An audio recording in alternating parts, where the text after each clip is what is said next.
چکا ہوں کہ دعا کرو یا مباہلہ کرو، یہ اس حد سے بہت آگے نکل چکے ہیں لوگ۔ اب ایک اور بات ہے جو میں نے پہلے بھی کی تھی، اب زیادہ زور سے دہراتا ہوں۔ ان تمام ہندوستان کے مولویوں کو آپ یہ میری طرف سے ضمانت دیں کہ جھگڑے لمبے ہو گئے، اس کو اب چھوڑو۔ تم یہ یقین رکھتے ہو اور کامل یقین رکھتے ہو اپنے زوم میں کہ مسیح ابن مریم زندہ آسمان پر موجود ہیں، اور آن حضرت صلی اللہ علیہ وآلہ وسلم اصدق الصادقین بیان فرماتے ہیں کہ ان کے اترے بغیر امت کے مسائل حل ہی نہیں ہوں۔ وہ اتریں گے تو یہ ذلت عزتوں میں تبدیل ہوگی، وہ اتریں گے تو مسلمانوں کو ایک عالمی غلبہ نصیب ہوگا۔ یہ دو باتیں ان پر خوب کھول دو اور کہو کہ پھر مناظروں میں کیا پڑے ہوئے ہو، جو اصل مسئلہ ہے اس کے حل کی طرف توجہ کرو۔ اس صدی کے گزرنے میں اب چند سال باقی ہیں۔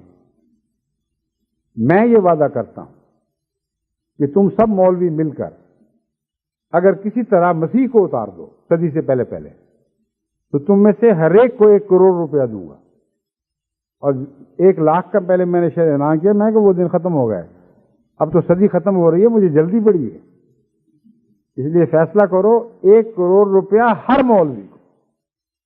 دیوبند میں پتہ نہیں سینکڑوں ہزاروں مولوی تیار ہوئے ہوں گے، میں ان سب کو دوبارہ یہ چیلنج دیتا ہوں۔ میں نے کہا اعلان کر دو کہ ہر اس مولوی کو جو یہ دعویٰ ہی کر دے کہ میری کوشش سے اترا ہے اور میری دعائیں مقبول ہوئی تھیں، میں بحث نہیں کروں گا، ان کی بات مان جاؤں گا۔ 1 کروڑ کی تھیلی ان کو پکڑائی جائے گی۔ بعض دفعہ ہوتا ہے کہ دعا کی کسی نے، پتہ نہیں کس کی قبول ہوئی، اور دعویٰ کوئی کر بیٹھتا ہے۔ بچپن میں حضرت مسلم موعود کے ساتھ ایک دفعہ سفر کرتے ہوئے قادیان جاتے ہوئے بٹالے سے ڈرائیور نے کہا کہ پیٹرول ختم ہو گیا، رات کا وقت تھا۔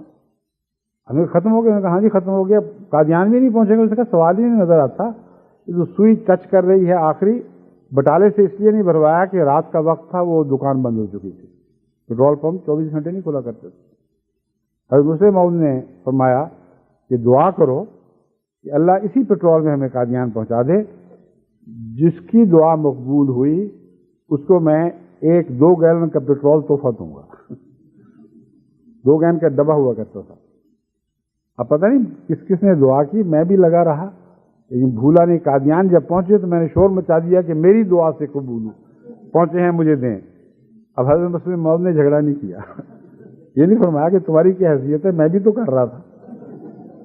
کہا ٹھیک ہے، میں وعدہ کر چکا ہوں، 2 گیلن مجھے پیٹرول دلوایا، تو میں بھی اسی باپ کا بیٹا ہوں، ایسا ہی وعدہ پورا کروں گا۔ ہر مولوی دنیا کے پردے میں جہاں کہیں ہو، ہندوستان کا تو خاص طور پر پیش نظر ہے، وہ مسیح کو اتار دے آسمان سے، دعائیں کر کے، گیریا ازاری کر کے، جو چاہے کرے، آتا جائے اور 1 کروڑ لیتا جائے۔ پھر مجھے خیال آیا کہ مسیح کو یہ کہاں اتار سکتے ہیں بیچارے، مسیح تو بہت پاک وجود ہے، دجال کے گدھے کوئی پیدا کرتے۔ میں نے کہا اچھا مجھے یہ بھی منظور ہے، مسیح تو دور کی بات ہے، اگر صدی ختم ہونے سے پہلے وہ دجال کا گدھا ہی بنا کے دکھا دو جس کے آئے بغیر مسیح نے نہیں آنا، تو پھر 1 کروڑ روپیہ ہر ایک مولوی کو ملے گا۔ اور یہ دعویٰ میرا آج بھی قائم ہے۔ اب تو اس قسم کے چیلنجوں کے وقت آ گیا ہے، ہاتھ کنگن کو آرسی کیا، مسیح کو اتاریں اور جھگڑا ختم کریں۔ میں اور میری ساری جماعت تو پہلے بھی مسیح کو مانے ہوئے ہے، ایک اور مسیح کو ماننے میں ہمیں کیا آر ہوگی؟ تم وہ بدبخت ہو کہ اگر تمہاری نعوذ باللہ من ذالک واقعتاً تمہاری دعاؤں سے اترا تو تم انکار میں پہلے ہو، بلاتے ہو اور پھر اس کا انکار کر دیا کرتے ہو۔ ان یہود کی تو مشابہ ہو جنہوں نے بڑے گریہ ازاری کے ساتھ مسیح کے آنے کی دعائیں مانگی تھیں، دیوار گریہ سے سر پٹکا کرتے تھے، اے خدا ہماری قوم ادبار میں کہاں تک جا پہنچی ہے، اب آخر ہم پر رحم فرما، اس منجی کو ہم نے بھیج دیا۔ لیکن جب خدا نے اس منجی کو اتارا تو جانتے ہیں اس سے کیا سلوک کیا، بس وہ آنے والا تو آ چکا ہے اور کوئی نہیں آئے گا۔ تم جتنے جتن کرنے ہیں کر دیکھو، مگر اگر تمہیں وہم ہے کہ تو آئے گا، تو میں تمہیں یقین دلاتا ہوں کہ تم انکار میں سب سے پہلے ہو اور اسی محرومی کی حالت میں مر جاؤ گے۔ بس اب یہ دلیلوں کے وقت نہیں رہے، اب تو ایسے آسمانی نشانات کے وقت ہیں جو بزرگوں اور متقیوں پر آسمان سے وہی الہام اور کشوف کی صورت میں اتریں گے، اور ان بد نصیبوں کو ان کی ناکامی اور نامرادی کی صورت میں دن رات ان کی زندگی کا عذاب بن جائیں گے اور کچو کے دیں گے کہ کر کے دیکھو جو کرنا ہے، تم ناکام اور نامراد رہو گے۔ بس یہ چیلنج ہے جو ہندوستان کے اس مناظرے سے میرے دل میں پیدا ہوا، اور میں اسے پاکستان کے مولویوں پر اور ان بڑے بڑے دعوے داروں پر جو مسیح کے مردے کو زندہ کرنے کی کوشش کر رہے ہیں، وہ کہتا ہوں کہ کرو، شوق سے جو زور لگاتا ہے لگاؤ، لگتا ہے لگاؤ، آسمان سے اسے اتار کے دکھاؤ۔ جماعت احمدیہ کے خزانے ختم نہیں ہوں گے اور تمہارے کروڑ کروڑ کی تھیلیاں عطا کرتے چلے جائیں گے، مگر تمہارے نصیب میں آسمان سے ایک کوڑی کا فیض بھی نہیں۔ ہم اربوں بھی دے سکتے ہوں تو یہ پاک پیسہ میں سے ایک پیسہ بھی تمہارے مقدر میں نہیں۔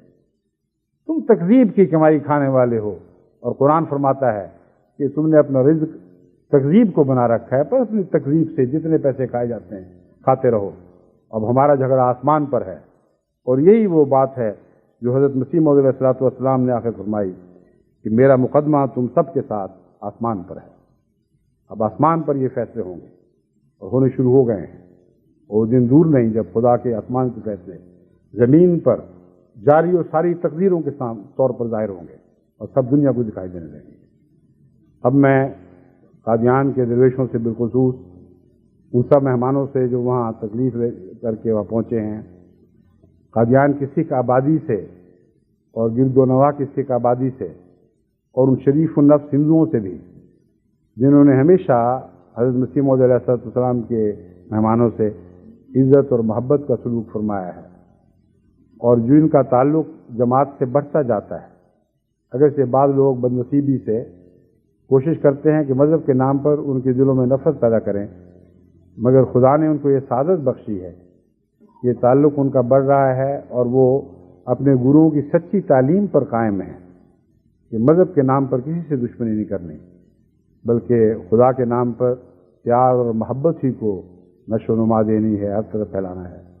بس ان سب پاک لوگوں کو جو دل میں پاک ہیں، جو خدا کے لیے سچی محبت رکھتے ہیں، یا کم سے کم کچھ محبت کا شائبہ ضرور رکھتے ہیں، ان سب کو میں اپنی طرف سے اور عالمگیر جماعت احمدیہ کی طرف سے سلام کا تحفہ بھیجتا ہوں۔ ہماری دعا ہے کہ اللہ تعالیٰ آپ کی سعادت کو اور بڑھائے، اور بالآخر آپ وہ لوگ جو دلوں میں ساتھ رکھتے ہیں مسیح موعود کے اس شعر کے مصداق بن کر آپ کی صداقت کی گواہوں میں شامل ہو جائیں کہ جس کی فطرت نیک ہے آئے گا وہ انجام کار۔ اب بکثرت نیک فطرت والے